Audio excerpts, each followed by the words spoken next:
আলামিন বিশ্বনবী সাল্লাল্লাহু আলাইহি ওয়াসাল্লামের কাছে নাজিল করলেন, ওয়ানদির আশিরাতাকাল আকরাবিন, হে নবী, আপনি আপনার নিকটস্থ আত্মীয়দেরকে ভীতি প্রদর্শন করুন। এই আয়াত নাজিল হওয়ার পরে বিশ্বনবী সাল্লাল্লাহু আলাইহি ওয়াসাল্লাম প্রকাশ্যে কালিমার দাওয়াত দিতে লাগলেন। সাফা পর্বতে যে বিশ্বনবী ইয়া সাবাহ বলে ডাক দিলেন, সমস্ত কুরাইশ বংশ, মক্কার সমস্ত মানুষ সাফা পাহাড়ের কাছে চলে গেলেন। বিশ্বনবী সাল্লাল্লাহু আলাইহি ওয়াসাল্লাম সেই দিন সকলের সামনে বললেন যে আমায় এবং তোমাদের মাঝের উদাহরণ হচ্ছে যে একজন মানুষের শত্রুদের দেখে তার পরিবারকে যে রক্ষা করতে চায়, আমার উদাহরণ ঠিক সেরকম তোমাদের সাথে। যেহেতু তোমরা আমার অভিভাবক, আমার এলাকাবাসী, গার্জিয়ান, এজন্য আমি শত্রু দেখতেছি, আমি চাই তোমাদেরকে সেই শত্রুর হাত থেকে বাঁচানোর জন্য। তবে সেই শত্রু দুনিয়ার কোনো শত্রু নয়, বরং মৃত্যুর পরবর্তী যেই আমাদের আসল জীবন আখিরাত, যার শুরু আছে শেষ নেই, সেই জীবনের সেই জাহান্নামের আযাব থেকে রক্ষার জন্যে ইন্নী নাযীরুল লাকুম বাইনা ইয়াদাই আযাবিন শাদীদ, সেই অবশ্যম্ভাবী কঠোর শাস্তি সম্পর্কে আমি তোমাদেরকে সতর্ক করতেছি। তোমরা সকলেই এই মূর্তি পূজা থেকে ফিরে আসো এবং এক আল্লাহর ইবাদত বন্দেগী করো। এই ঘোষণা শোনার পরে আবু লাহাব কি বলেছিল, গত জুমায় কিছু আলোচনা করেছি। আবু লাহাব বলেছিল, তাব্বাল্লাকা ইয়া মুহাম্মদ আলিহাদা জামাআতানা, হে মুহাম্মদ তুমি ধ্বংস হও, নাউযুবিল্লাহ, তুমি কি আমাদেরকে এজন্যই জমা করেছ? এই বক্তব্য যখন আবু লাহাব বলল, আল্লাহ পাক রব্বুল আলামিন আসমান থেকে সূরাতুল লাহাব নাজিল করে দিলেন। সূরা লাহাবের 3টি আয়াত সম্পর্কে আলোচনা করেছিলাম, আর 2টি আয়াত রয়েছে, সেই সম্পর্কে আজকে কিছু আলোচনা করব। যখন সূরা লাহাব নাজিল করে দিলেন, তখন তাব্বাত ইয়াদা আবি লাহাবি ওয়া তাব মা আগনা আনহু মালুহু ওয়া মা কাসাব সায়াসলা নারান যাতা লাহাব, এই 3 আয়াত পর্যন্ত আলোচনা হয়েছিল। এই আয়াতের শাব্দিক অর্থ হচ্ছে তাব্বাত ইয়াদা আবি লাহাবি ওয়া তাব, তাব্বাত ইয়াদা আবি লাহাব, আবু লাহাবের উভয় হস্ত ধ্বংস হয়েছে, ধ্বংস হোক, ও তাব্বা, এবং সে নিজেও ধ্বংস হোক, মা আগনা আনহু মালুহু ওয়া মা কাসাব, তার ধন সম্পদ, তার উপার্জন তার কোনো কাজে আসেনি। সায়াসলা নারান যাতা লাহাব, অতি সত্বর আবু লাহাব সেই শিখা বিশিষ্ট জাহান্নামের আগুনে পতিত হবে। এরপরে 4 নম্বর আয়াত হচ্ছে অমরাতুহু, এবং তার স্ত্রীও জাহান্নামের সেই শিখা বিশিষ্ট জাহান্নামের আগুনে পতিত হবে। এখন তার স্ত্রী কেন পতিত হবে? দোষ করেছে আবু লাহাব, তার স্ত্রীর সমস্যা কি?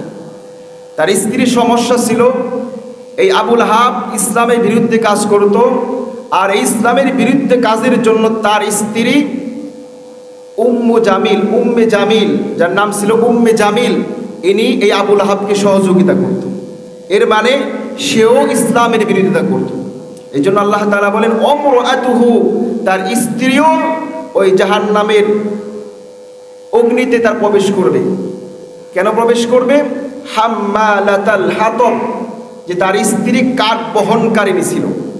এই কাঠ বহনকারিণীর ব্যাখ্যায় তাফসীর ইবনে কাসিরের মধ্যে লেখা হয় যে হাম্মালাতাল হাতব, সে কাঠ বহন করতো, মানে একটা শাব্দিক অর্থ এটা হতে পারে আসলে কাঠ বহন করত, আরেকটা হচ্ছে সে সুগলখড়ি করত, সে গীবত করত, একজনের কথা আরেকজনের কাছে লাগিয়ে সে ঝগড়া বাজিয়ে দিত।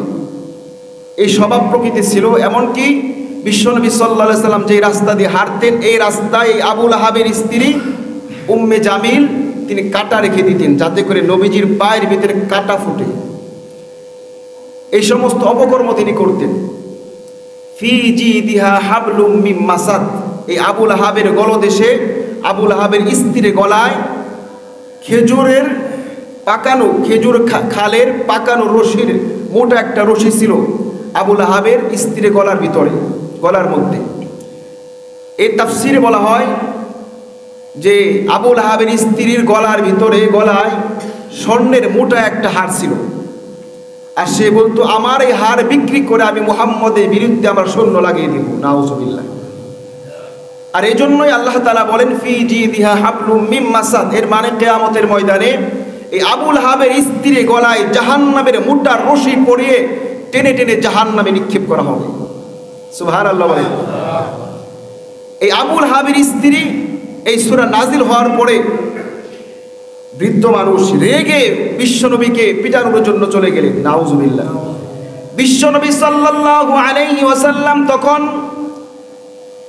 বাইতুল্লাহর ছায়ায় তার বন্ধু, পরম বন্ধু আবু বকর রাদিয়াল্লাহু তাআলা আনহুর সাথে গল্প করতেছিলেন।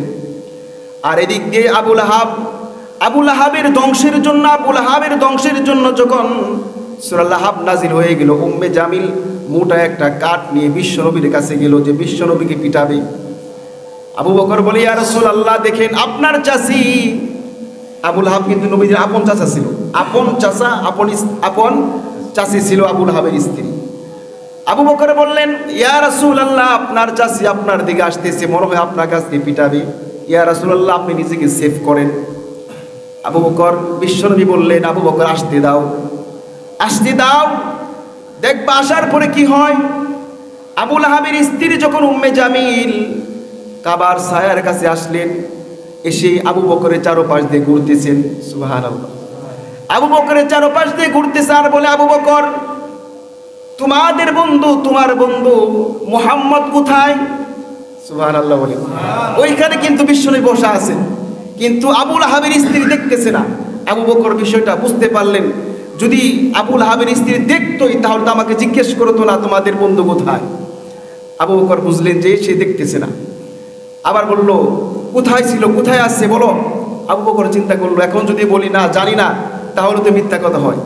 আবু বকর কৌশল অবলম্বন করে বলল যে তুমি একটু খুঁজে দেখো। কি করো?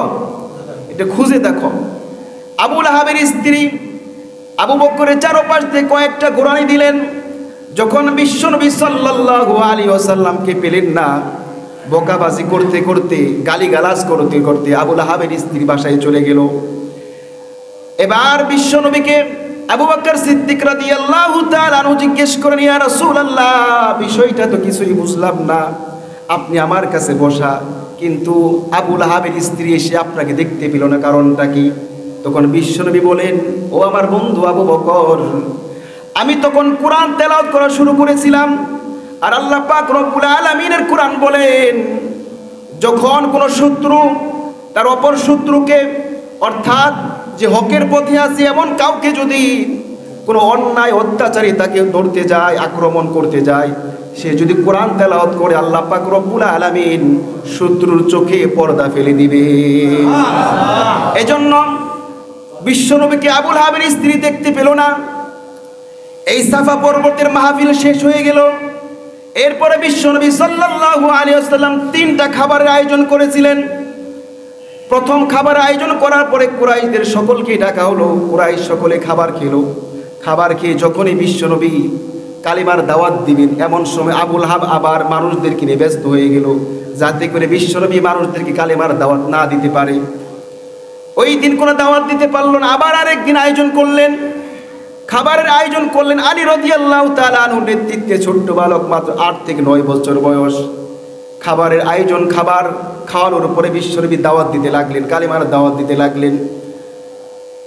সকলে একেবারে নীরব নিস্তব্ধ হয়ে গেল। ঠিক এমন সময় পিছনে কাতার থেকে মাত্র 8-9 বছরের বয়স আলী রাদিয়াল্লাহু তাআলা দাঁড়িয়ে বলেন, ইয়া রাসূলুল্লাহ, আমি আপনাকে আমার সর্বস্ব দিয়ে সাহায্য করব, প্রয়োজন আমার জীবনটা দিয়ে আমি আপনাকে সাহায্য করব। সুবহানাল্লাহ। এই কথা শোনার পরে মজলিসের সকল লোক তারা অট্ট হাসি করলো। কেন করলো? এখানে বৃদ্ধ বয়স, যুবক বয়স সকলে উপস্থিত, কেউ কোনো কথা বলল না। পিছনের একজন ছোট্ট বালক সে হাত উঠে বলল, ইয়া রাসূলুল্লাহ, আমি আপনাকে সাহায্য করব। বিষয়টা হাস্যকর হয়ে গেল সকলের কাছে। কিন্তু ইতিহাস সাক্ষী, বিশ্বনবী সাল্লাল্লাহু আলাইহি সাল্লামকে আলী রাদিয়াল্লাহু তাআলা কেমন সহযোগিতা করেছিলেন, কেমন সাহায্য করেছিলেন। যখন হিজরতের রজনীতে বিশ্বনবী গেলেন, এমন সময় নবীজির বিছানায় কাকে শুয়ে রেখেছিলেন? আলী রাদিয়াল্লাহু তাআলা আনহু। এমনকি বিভিন্ন যুদ্ধে আলী রাদিয়াল্লাহু তাআলা আনহু যেই ভূমিকা রেখেছিলেন, যার কারণে আলী রাদিয়াল্লাহু তাআলা আনহুকে বলা হয় শেরে খুদা আলী রাদিয়াল্লাহু তাআলা আনহু। যাই হোক, সেদিকে যাব না। আলী রাদিয়াল্লাহু তাআলা আনহু এই সাক্ষ্য দিলেন, তারা সকলেই হাসি তামাশা শুরু করে দিল। সেই দিনের মাহফিলও শেষ হয়ে গেল।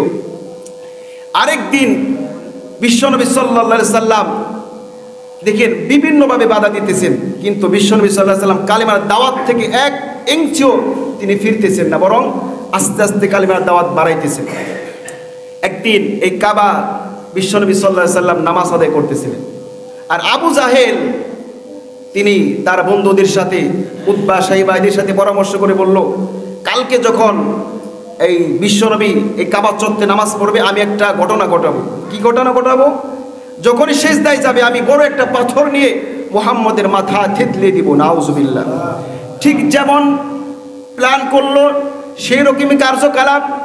পরের দিন যখন বিশ্বনবী কাবার ছায়ায় কাবা চত্বরে নামাজ আদায় করতেছিলেন, যখন সিজদায় গেলেন, তখন আবু জাহেল বড় একটা পাথর নিয়ে, এমন একটা পাথর যেটা সে উঁচু করতে পারে, এমন একটা পাথর নিয়ে যখনই বিশ্বনবীর মাথার উপরে নিক্ষেপ করবে, এমন সময় হঠাৎ করে আবু জাহেল দৌড়িয়ে পিছনের দিকে চলে আসলো। যখন তাদের বন্ধুদের কাফেরদের মজলিসের কাছে চলে আসলো, কাফেররা বলে, আবু জাহেল, ও নেতাজি, কি হলো তোমার? বুঝলাম না কিছু, এত আগ্রহ ভরে গেলে বিশ্বনবীর মুহাম্মদের মাথা থেতলিয়ে দেওয়ার জন্য, কি যেন তুমি দেখে দৌড়িয়ে পিছনে চলে আসলা, কারণটা কি? এবার আবু জাহেল বলে, ও আমার নেতা কর্মীরা, শোনো, তোমাদেরকে আমি কোন ভাষায় বুঝাবো, কিভাবে বুঝাবো সেটা তো আমি দেখেছি, তোমরা দেখো নাই। আমি যখন মুহাম্মদের মাথার উপরে পাথরটা নিক্ষেপ করব, ঠিক এমন সময় এমন একটা উট আমি দেখেছি, এমন একটা উট, এমন বিশাল আকৃতির একটা উট হা করে আমার দিকে আসতেছিল। ও আমার নেতারা, আমার কর্মীরা, শোনো, আমি লাত উজ্জার কসম করে বলতেছি, আমার জীবনে এই মক্কার মরু প্রান্তরে এত বড় আমি উট দেখি নাই। হা করে আসতেছিল, আমার মনে হয়েছিল এই যেই বড় করে হা করেছে, আমি আবু জাহেলকে সে এক খাবলাই খেয়ে ফেলবে। সুবহানাল্লাহ। আবু জাহেল ভয় পেয়ে গেল। এভাবে বিভিন্নভাবে বিশ্বনবীকে তারা লাঞ্ছিত, অপমানিত করতে চেয়েছেন, কিন্তু সম্মান দেওয়ার মালিককে বলেন আল্লাহ পাক রব্বুল আলামিন। সম্মান দেওয়ার মালিক আল্লাহ পাক বিশ্বনবীকে দিন দিন শুধু তার ইসলামের পতাকা শুধু উড্ডীন করতেছেন, আর বিশ্বনবী সাল্লাল্লাহু আলাইহি ওয়াসাল্লামকে তারা বিভিন্ন কষ্ট দিল। এই জন্য নবীজি কষ্ট পেতেন না এমন নয়, যেহেতু মানবিক, আমরা সকলে মানুষ, তাই না? বিশ্বনবী তো মানুষই ছিলেন, কষ্ট পেতেন। এই জন্য আল্লাহ পাক কোরআন আয়াত নাজিল করলেন, ফাসদা বিমা তুমার ওয়া আরিদ আনিল মুশরিকিন। হে নবী, আপনাকে যে আদেশ করা হয়েছে আপনি সেটাই পালন করেন, আপনি মুশরিকদের থেকে মুখ ফিরিয়ে নেন। অর্থাৎ এরা যে যাই বলুক, আপনি আপনার দাওয়াতি কাজ থেকে এক চুল পরিমাণও পিছনে হটবেন না। এই আয়াত নাজিল হওয়ার পরে বিশ্বনবী সাল্লাল্লাহু আলাইহি ওয়াসাল্লাম আগের চাইতে আরো দ্রুত গতিতে, আরো এনার্জি নিয়ে তিনি দাওয়াতি কাজ শুরু করে দিলেন। এখন মক্কার কাফেররা চিন্তা করলো, এইভাবে যদি মুহাম্মদ কাজ চালিয়ে যায় তাহলে বেশি দিন লাগবে না তাদের এই ধর্ম, তাদের এই ইসলামের বাণী মানুষের কানে কানে পৌঁছে দেওয়ার জন্য। ঠিক এমন সময় চলতে আস্তে আস্তে হজের মৌসুম চলে আসলো। কাফেররা চিন্তা করলো, হজের মৌসুম, হাজার হাজার মানুষ হজ করতে আসবে, এরা যদি মুহাম্মদের কাছে যায় আর তার জাদুময় বক্তব্য যদি শুনে, তারা সকলেই তো ইসলাম ধর্ম গ্রহণ করে ফেলবে। তাই তারা একটা জায়গায় বসে সিদ্ধান্ত করলো যে আমরা রাস্তার মোড়ে মোড়ে বসে যারা দূর থেকে হজ করতে আসবে তাদেরকে আমরা বুঝাবো, বলবো যে মক্কায় একজন নতুন পাগলের আবির্ভাব হয়েছে, নাউজুবিল্লাহ বলেন, নতুন একজন জাদুকরের আবির্ভাব হয়েছে, তোমরা হজ করবা ঠিক আছে, কিন্তু তার কাছে যাবে না। এই সিদ্ধান্ত করে কয়েকজন লোক 5-6 জন করে গ্রুপিং করে তার রাস্তার মোড়ে মোড়ে বসে রয়েছে। উদ্দেশ্য কি? যাতে করে কেউ বিশ্বনবীর কাছে না যায়। অথচ আল্লাহ পাক রব্বুল আলামিন সমস্ত কৌশল অবলম্বনকারীর উত্তম কৌশল অবলম্বনকারী। আল্লাহ পাক বলেন, ওমাকারু ওয়া মাকারাল্লাহ আল্লাহু খায়রুল মাকিরিন। যে যত কৌশল অবলম্বন করুক না কেন, আমি আল্লাহ সবচেয়ে উত্তম কৌশল অবলম্বনকারী। সুবহানাল্লাহ। তারা চেয়েছিল ইসলামের বাতিকে নিভিয়ে দেওয়ার জন্য, কিন্তু আল্লাহ পাক রব্বুল আলামিন তাদের এই অপকৌশলকেই আল্লাহ পাক কৌশল হিসাবে ব্যবহার করে দিলেন। সুবহানাল্লাহ।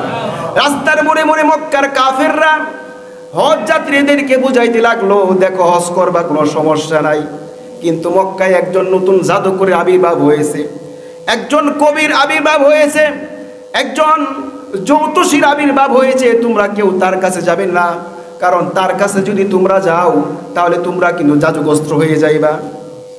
আর আমাদের মানুষের একটা চরিত্র হলো আল ইনসানু হারিসুন ফিমা মুনিয়া, অর্থাৎ মানুষকে যেই বিষয় আদেশ করা হয় মানুষটা ওই বিষয় বেশি করে করতে চায়। যদি বলা হয় তুমি ডানে যাও, সে বামে যাবে। এখন যখন মক্কার কাফেরদেরকে কথাগুলো বলা হলো, তারা মনে মনে চিন্তা করলো হজ করি আর না করি, কোন পাগল আছে, পাগলকে আমরা দেখব। সুবহানাল্লাহ বলে। এখন সকলে হজ করে বলে একবার জন্য হলো আমরা যাব। কিছু কিছু মানুষ গোপনে গোপনে যেতে লাগলো, প্রকাশ্যে যেতে লাগলো। যাওয়ার পরে কিছু কিছু মানুষ বিশ্বনবীর জবান থেকে কোনো কথা শোনার আগেই তারা মন্তব্য করলো যে এই চেহারার মানুষটা কখনো পাগল হতে পারে না। সুবহানাল্লাহ। এই চেহারার মানুষটা কখনো কবি হতে পারে না, এই চেহারার মানুষটা কখনো একজন জ্যোতিষ হতে পারে না। আবার যারা বক্তব্য শুনলেন, কোরআন তেলাওয়াত শুনলেন, তারা তো কোরআন তেলাওয়াত শোনার সঙ্গে সঙ্গে তারাও ফিদা হয়ে গেলেন। সুবহানাল্লাহ। তখন তার ইসলাম ধর্ম গ্রহণ করে নাই ঠিক, কিন্তু তার ইসলামের কথা, ইসলামের বাণী তারা কানে শ্রবণ করে নিজ দেশে চলে গিয়েছে। সেখানে তারা প্রচার করতেছে। মক্কার মরুভূমিতে আখিরি জামানা, আখিরি পয়গম্বরের আগমন ঘটে গিয়েছে। সুবহানাল্লাহ। এখন যেটাকে একটা নিষিদ্ধ করার মাধ্যম ছিল, সেটা একটা প্রসারের মাধ্যম হয়ে গেল। সুবহানাল্লাহ। বিশ্বনবী সাল্লাল্লাহু আলাইহি ওয়াসাল্লামকে এই মক্কার কাফেররা জুলুম নির্যাতন চলতেছে। এখন যে আলোচনা হচ্ছে সাহাবীদের উপরে, বিশ্বনবীর উপরে মক্কার কাফেররা জুলুম নির্যাতন করতেছে। প্রকাশ্যে দাওয়াত শুরু, প্রকাশ্যে জুলুম নির্যাতন শুরু। বিশ্বনবী সাল্লাল্লাহু আলাইহি সাল্লামকে যখন কাবা চত্বরে নামাজ আদায় করতেছিল, উতবা বিন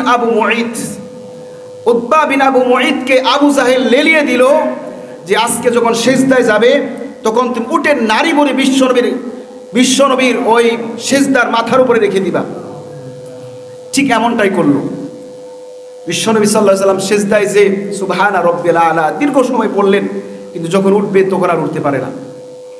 আর তখন ইসলাম ছিল নির্যাতিত।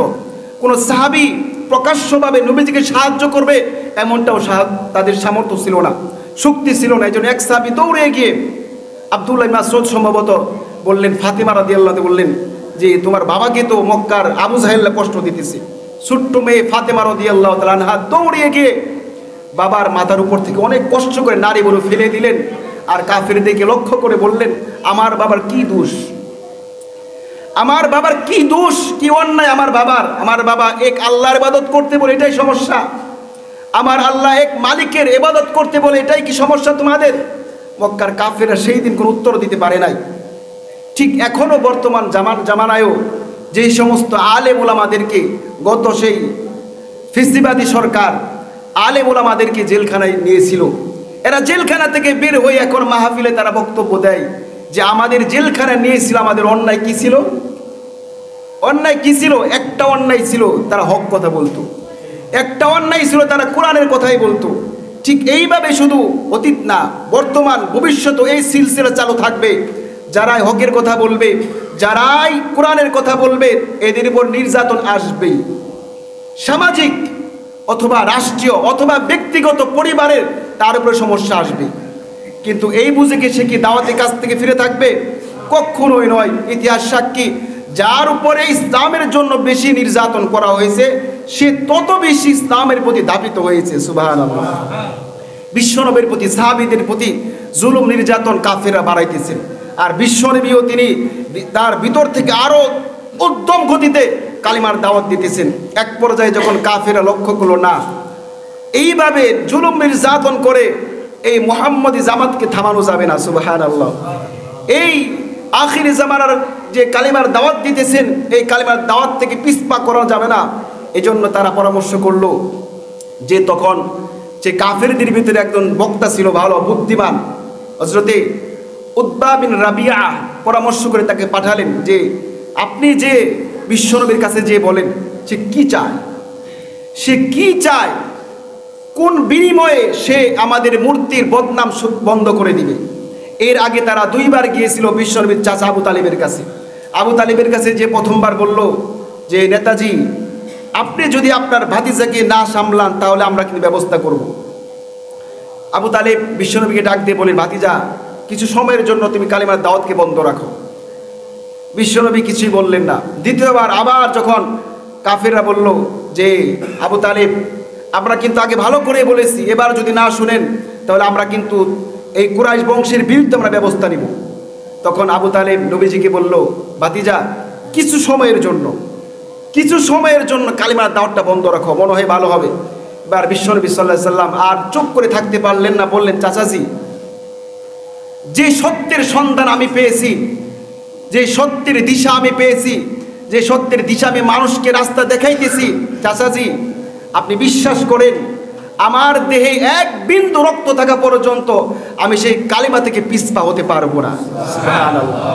যখন এই ঘোষণা দিয়ে দিল, চাচা তো ভাতিজার অন্তরের কথাগুলো তিনি অন্তর দিয়ে বুঝলেন, হৃদয় অঙ্গম করে ফেললেন। এবং তখন আবু তালেব এক পর্যায়ে বিশ্বনবীকে বললেন, ভাতিজা তোমার যা মনে চায় তাই তুমি করো, তোমার যা ইচ্ছা তাই তুমি বলো, চাচা ভাতিজা আমি তোমার সাথে আছি। সুবহানাল্লাহ। আমরা কখনোই তোমাকে ছেড়ে দিব না, হয়তোবা তোমার আদর্শ আমরা গ্রহণ করি নাই, কিন্তু আমি বেঁচে থাকতে আমি তোমাকে আলাদা হতে দিব না। সুবহানাল্লাহ। যার পরিপ্রেক্ষিতে এরপরে যখন মক্কার কাফেররা সিদ্ধান্ত নিল এবার আর মুহাম্মদকে আলাদা ছাড়া যাবে না, কি করতে হবে, বিভিন্ন প্রলোভন লোক তাকে দেখাতে হবে। এজন্য উতবা বিন রাবিয়াকে পাঠিয়ে দিলেন বিশ্বনবীর কাছে। বিশ্বনবীর কাছে যে বলল, ভাতিজা তোমার সম্পর্কে অনেক কথা শুনেছি, আজকে আমি তোমার সাথে গোপনে কিছু কথাবার্তা বলতে চাই, যে আসলে তুমি যে কালিমার প্রচার করতেছ তোমার উদ্দেশ্য কি তুমি বলো। তুমি যদি মক্কার ক্ষমতা চাও তাহলে গোটা মক্কার মানুষ আমরা তোমার গোলাম হয়ে যাব। ক্ষমতা যদি চাও আমরা তোমাকে ক্ষমতার একেবারে উচ্চ শিখরে পৌঁছে দিব। তুমি যদি ধন সম্পদ চাও আমরা মক্কার মানুষ তোমাকে এমন ধন সম্পদ দিব যে সব ধন সম্পদ মক্কার কোনো একক মালিকানা নাই। তুমি যদি আনন্দ ফুর্তি করতে চাও তাহলে আমরা তোমাকে মক্কার সবচেয়ে সুন্দরী রমণী নারীকে দিয়ে তোমার সাথে বিবাহ মরিয়ে দিব, এমনকি তোমার ঘরকে আমরা নারী দিয়ে ভরে দিব। এই সময় উতবা বিন রাবিয়া এককভাবে বলতেছেন, শুধু নবীজি শুনতেছেন। শোনার পরে এবার বিশ্বনবী সাল্লাল্লাহু আলাইহি সাল্লাম বলেন, সূরা হামিম সাজদার শুরুর দিকে কয়েকটা আয়াত তেলাওয়াত করলেন। তেলাওয়াত করার পরে তিনি উতবা বিন রাবিয়াকে বলে দিলেন, চাচা যে সত্যের সন্ধান আমি পেয়েছি আমি আপনাকে কিভাবে বুঝাবো, তবে আমি আপনাকে এই কথাটা বলি চাচা, আমার এক হাতে যদি সূর্য রেখে দেন, আরেক হাতে চাঁদ এনে দেন, আর আমাকে যদি বলেন ভাতিজা শুধু কিছু সময়ের জন্য কালিমার দাওয়াত বন্ধ রাখো, চাচা যে বিশ্বাস করেন আমি এক চুল পরিমাণও আমার কালিমার দাওয়াত থেকে আমি পিছপা হব না। এই বক্তব্য শোনার পরে, কোরআন তেলাওয়াত শোনার পরে উতবা বিন রাবিয়া সেখানে আর বসে থাকতে পারলেন না, দৌড়িয়ে সেই কাফেরদের কাছে চলে যাওয়ার পরে বলল, আমি যেই বক্তব্য শুনেছি, মুহাম্মদের মুখে যে আলোচনা শুনেছি, আমার ব্যক্তিগত সিদ্ধান্ত হলো যে তোমরা তাকে তার আপন অবস্থায় ছেড়ে দাও। সুবহানাল্লাহ। তখন উপস্থিত লোকেরা বুঝলো, তারা বলা বলি করলো, হ্যাঁ আমরা বুঝেছি যে মুহাম্মদের জাদু তোমার উপর এসেছে। নাউজুবিল্লাহ। যে মুহাম্মদের জাদু তোমার উপরে চলে এসেছে, যার কারণে তুমি এখন জাদুগ্রস্ত হয়ে গিয়েছো। উতবা বিন রাবিয়া বলল, তাকে যদি তার অবস্থায় ছেড়ে দাও, সে যদি সত্য নবী হয়, যেহেতু আমাদের বংশের লোক, সত্য নবী হলে সবচেয়ে সম্মানিত আমরাই হব, আর যদি সে ধ্বংস হয় এককভাবে ধ্বংস হবে, যদি মিথ্যা নবী হয় এককভাবে ধ্বংস হবে, যেহেতু আমরা সাপোর্ট করি না, কিন্তু তাকে তার অবস্থায় ছেড়ে দাও। মক্কার কাফেররা তখন উতবা বিন রাবিয়াকে বয়কট করলো, বলল তুমি আমাদের কাছ থেকে চলে যাও। উতবা বিন রাবিয়া কুরআনের আয়াত শুনে, হামিম তানজিলুম মিনার রহমানির রহিম, শুরু থেকে কিছু আয়াত শুনলেন। আয়াত শোনার পরে তিনি বুঝলেন এই লোকটা কবি হতে পারে না, কারণ কবির যে কথা, মক্কার মানুষ কিন্তু তখন সবচেয়ে শিক্ষিত ছিল, সবচেয়ে জ্ঞানী ছিল, তখন ছিল কবিতার যুগ, আবৃত্তির যুগ।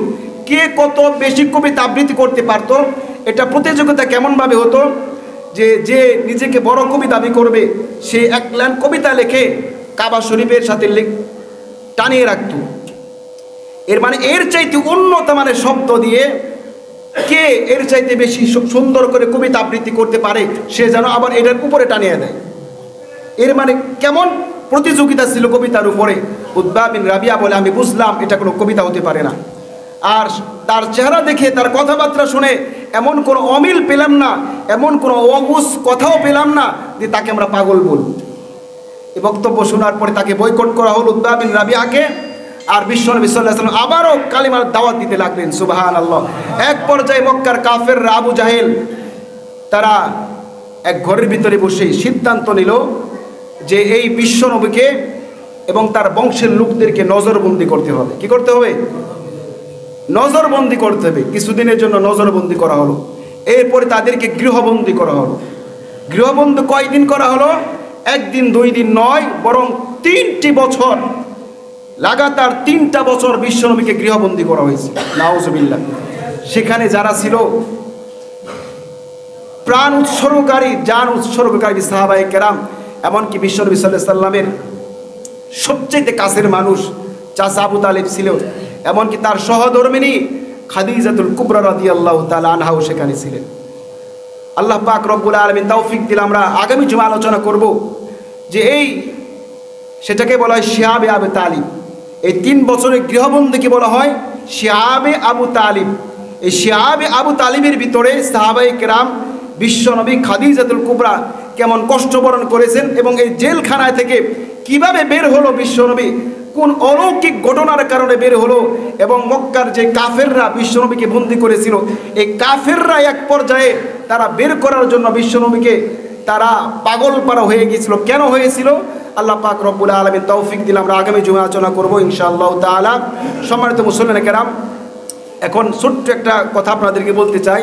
সেটি হচ্ছে বর্তমান পৃথিবীতে সবচাইতে উগ্রপন্থী, সবচাইতে জঙ্গি, সবচাইতে জুলুমকারী একটা দল হচ্ছে ইসকন।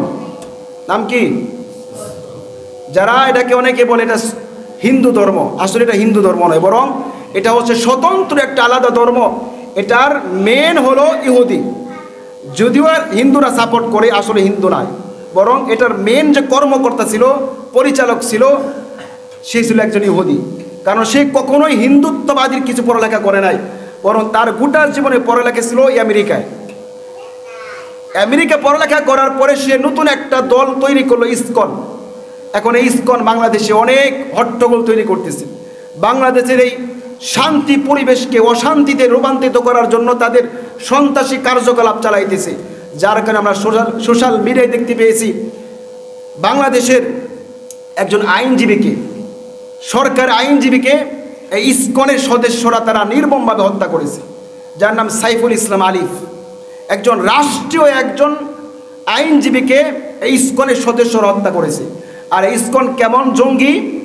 এই ইসকন এটা বিভিন্ন দেশে নিষিদ্ধ, চীনে নিষিদ্ধ, মালয়েশিয়ায় নিষিদ্ধ, এমনকি আফগানিস্তান, কিরগিজস্তান, বিভিন্ন জায়গায় নিষিদ্ধ। আমরাও চাই আমাদের বাংলাদেশেও ইসকন নিষিদ্ধ হোক, চাই কিনা বলেন? এটা সন্ত্রাসী একজন।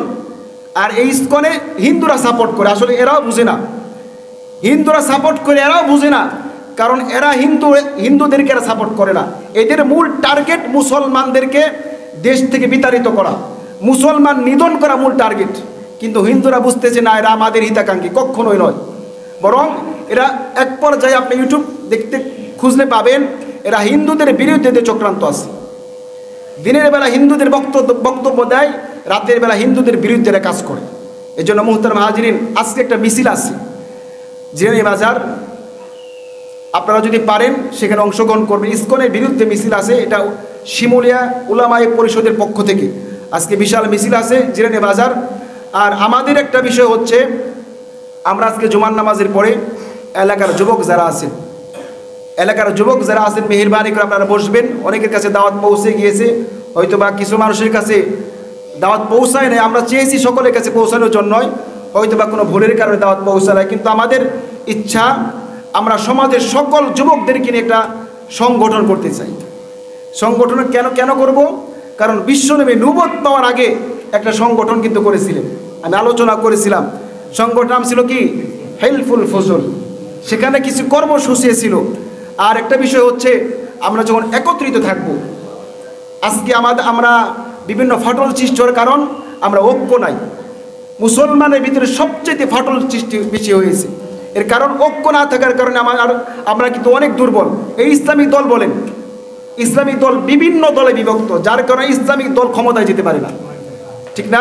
এরাও যদি এক হতো তাহলে বাংলাদেশের সর্বপ্রধান দল থাকতো ইসলামিক দল।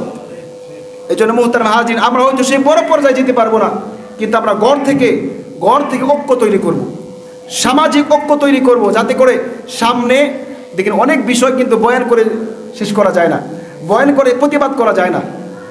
এটা যদি আমরা সমাজের যুবকরা একত্রিত থাকি, আর যুবকদের পাশে ইনশাআল্লাহ মুরব্বীরা আছেন, আর এখানে আমরা এমন কোনো কাজ করব না যেটা মুরব্বীদের বিরুদ্ধে যায় অথবা ইসলামের বিরুদ্ধে যায়, বরং সকল যুবক একত্রিত থেকে এমন কাজ করব যাতে করে সমাজের উন্নয়ন হয়, ইসলামের উন্নয়ন হয়, এমনকি ব্যক্তি পরিবারের উন্নয়ন হয়। আমরা সমাজের যুবক ভাইরা সবচেয়ে এখন এরা নেশা মাদকে কিন্তু আসক্ত। বাইরের পরিস্থিতি খুবই খারাপ, যারা বাইরে মিশেন এরা তো জানেন, যুবকদের অবস্থা খুবই খারাপ। এক নম্বর মোবাইল আসক্ত, নেশা মাদকে আসক্ত। আমরা যদি একটা সংগঠন থাকতে পারি, সকলে পরামর্শ করব যে কিভাবে এই যুবকদেরকে এই মোবাইল থেকে এবং এই নেশা থেকে, মাদক থেকে বাঁচানো যায়। আশা করি ইনশাআল্লাহ আমরা যদি একত্রে কাজ করি অনেক কিছু সম্ভব না ভাই? অনেক কিছু সম্ভব। আল্লাহ পাক রব্বুল আলামিন আমাদের সকলকেই ঐক্য থেকে কাজ করা তৌফিক দান করুন, সকলে বলে আমিন। যারা সুন্নত পড়েন না 4 রাকাত সুন্নত পড়ে নেন।